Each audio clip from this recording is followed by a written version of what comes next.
சிரிக்கவும் சிரிக்கவும் கூடிய குட்டிக்கதையின் வரிசையில் இன்னைக்கு என்ன கதை பார்ப்போம். ஒரு பணக்கார பெண்மணி இருக்காங்க. அவங்க வீட்ல ஒருத்தவங்க வேலை பார்க்குறாங்க. 2 பேரோட பொண்ணுங்களும் 10வது படிக்கிறாங்க. 10வது தேர்வு முடிவுகள் வருதுங்க. இந்த பணக்கார பெண்மணியோட மகள் 2வது இடத்தையும், வேலைக்கார பெண்மணியோட மகள் பள்ளியிலே முதல் இடத்தையும் பெறுறாங்க. இத அந்த பணக்கார பெண்மணியால ஏத்துக்க முடியலைங்க. உடனே அந்த வேலைக்காரிய வீட்ல வேலைய விட்டு நிறுத்திடுறாங்கங்க.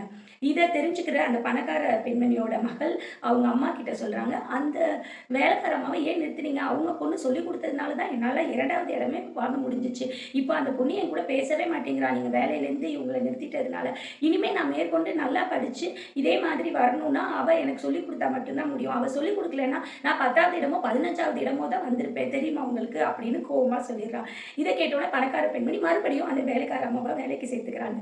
அடுத்த நாள் இந்த பணக்கார பெண்மணியோட மகள் பள்ளிக்கு போம்போது, அந்த வேலைக்கார பெண்மணியோட மகள் கேட்குறாங்க, "நான் உனக்கு எதுவுமே சொல்லிக் குடுக்கலையே, ஏன் பொய் சொன்ன? நான் தான் சொல்லிக் குடுத்தேன். அதனால தான் நீ 2வது இடம் வாங்குனேன்னு" அப்படின்னு. "அப்படி நான் சொன்னா தான் எங்க அம்மா உங்க அம்மாவ வேலைக்கு வச்சுப்பாங்க. நீங்க ஏழ்மையில கஷ்டப்படுறது எனக்கு தெரியும். அதனால தான் அப்படி சொன்னேன்" அப்படின்னு அந்த பணக்கார பெண்மணியோட மகள் சொன்னாங்க. கதையோட நீதிங்க, வள்ளுவர் சொன்ன மாரி தேவையான இடத்துல மட்டும் நம்ம பொய் சொல்லலாங்க. அது ஒரு நல்லதுக்கு பயன்படுதுனா மட்டுங்க. இந்த மாதிரி சுவாரஸ்யமான நீதி கதைகள் கேட்க தேவ்ஸ் மணி அப்படிங்கிற யூடியூப் சேனல சப்ஸ்கிரைப் பண்ணிக்கோங்கங்க.